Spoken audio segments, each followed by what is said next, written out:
Hi, I'm Ashish Soni. I design clothes for men and women. I've been doing fashion for the last 20 years. It's still very exciting. I do a very strong men's line in India, a lot of tailoring, a lot of men's clothing in terms of tailored products like suits and jackets. We also do a summer line which is a little more fun and easy, white shirts, textures, Indian techniques that we do on men's clothes. And my women's wear actually sells more outside of India than within India. It's more modern. Yes, there's a lot of Indian influence that I use. I play a lot with the Nehru collar. We've sort of contemporized that jacket.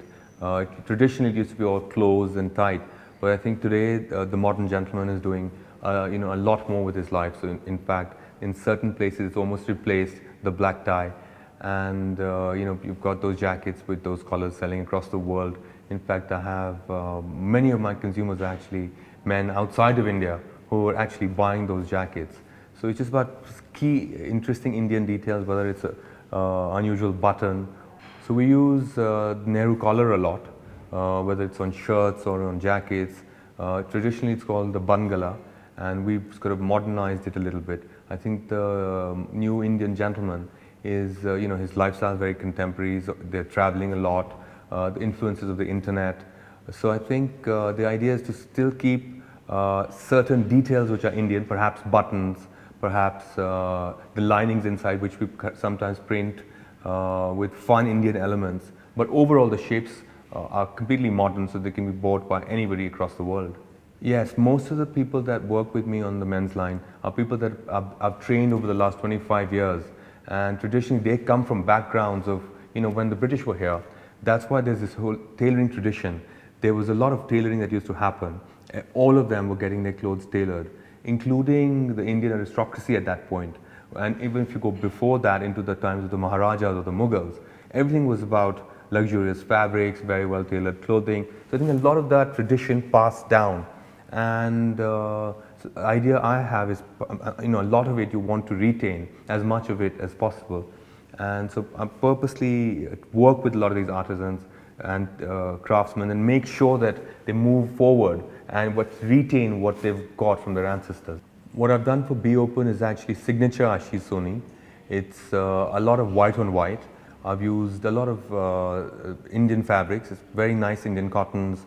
I've used lawn, I've used fine voiles, and techniques that we've done on them, both in terms of the home line as well as the fashion, are old Indian techniques which I've done in contemporary ways. For instance, there's this age-old tradition of using strips of chiffon which are torn and then tied up and sewn onto a surface. But what I've chosen to do is contemporary, done it in a contemporary manner, and we've used safety pins that I've actually woven into the fabric using these strips of chiffon. So that's what I like doing. The idea is there's always something interesting about putting something, giving something old a new twist. And I think that's where that's what the West likes about me. For instance, that it's modern, but there's a lot of tradition in it. I think that contradiction for me in terms of the way I approach things is what's worked for me for the last 10 years. So that I also think it makes things look new yet beautiful. So this is what the West likes about me, the fact that I can handle this contradiction between something traditional and something contemporary when it's mixed together. And I think a lot of it is, I actually find it challenging, because you don't want to spoil things that are age-old and traditional. You want to present them, but you want to do it in a modern way. And I think that's the take that that's the way that I've always wanted to present what I do best. And there's a reason behind it, because it could be, I don't like pushing India into your face, but it needs to be said and done in an extremely subtle manner, where the message gets across, but the language that's spoken is completely global. So if you were to find the cushions that I've done in a house in New York or a house in Paris, they would still look extremely traditional and done, and everyone would know that they're hand done, but they wouldn't scream India. And yet the elements which I've incorporated into doing those are completely traditionally Indian. The cushions that I've actually developed Uh, these are, we've done slightly bigger size pillows, and I've done 3 or 4 different techniques. One is where we've used the chiffon and the safety pins together. The other idea is where we've actually hand sewn on pearls white pearls onto a fabric.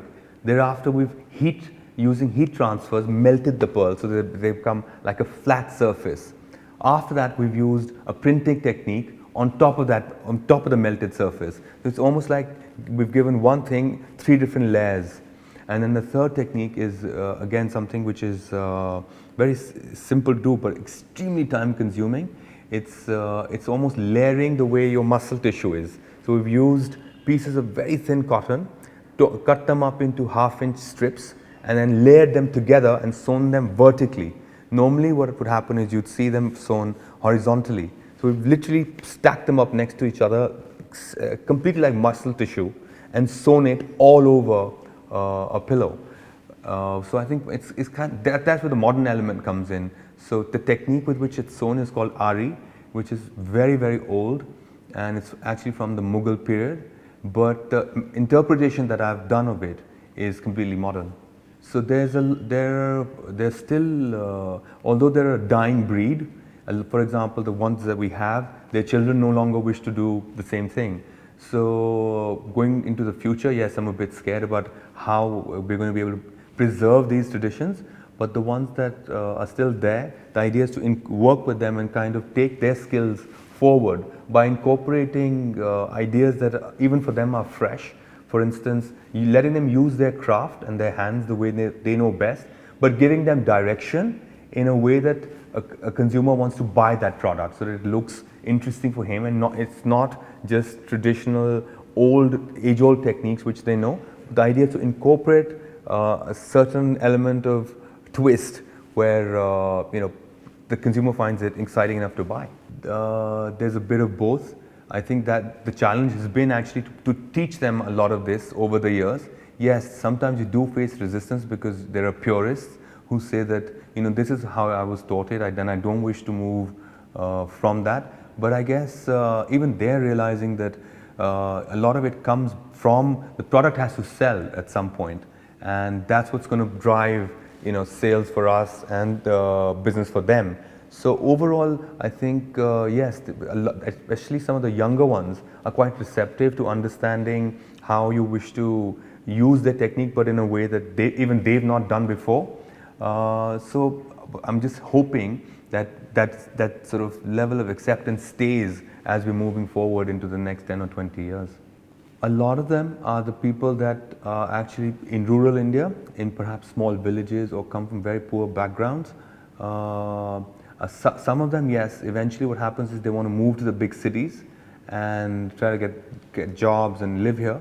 And so those are the guys we try to source. Sometimes we actually go back into the villages when we're looking for more people to hire.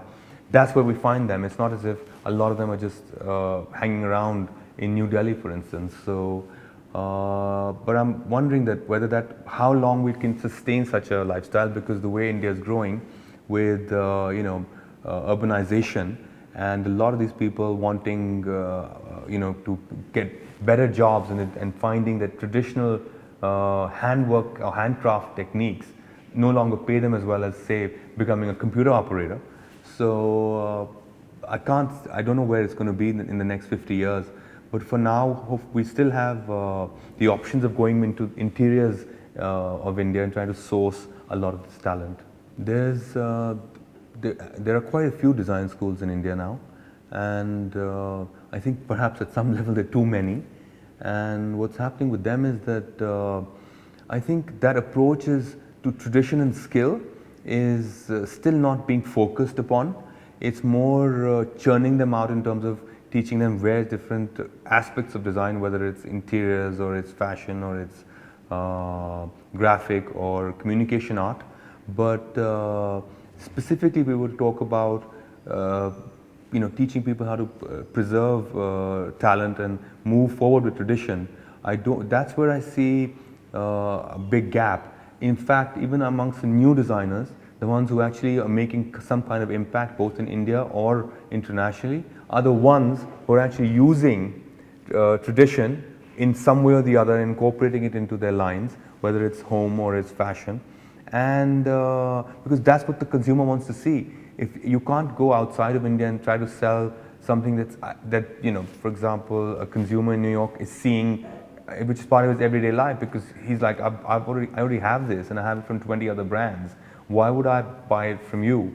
So it's got to have a flavor that's unique, and which comes only when you incorporated some kind of traditional technique and presented it to a consumer in a modern way. When the brief came and I read about Be Open, and I sort of researched a little bit on what they'd done in the past, it was extremely exciting to know that first that this is happening in India and that we were hopefully going to be part of it.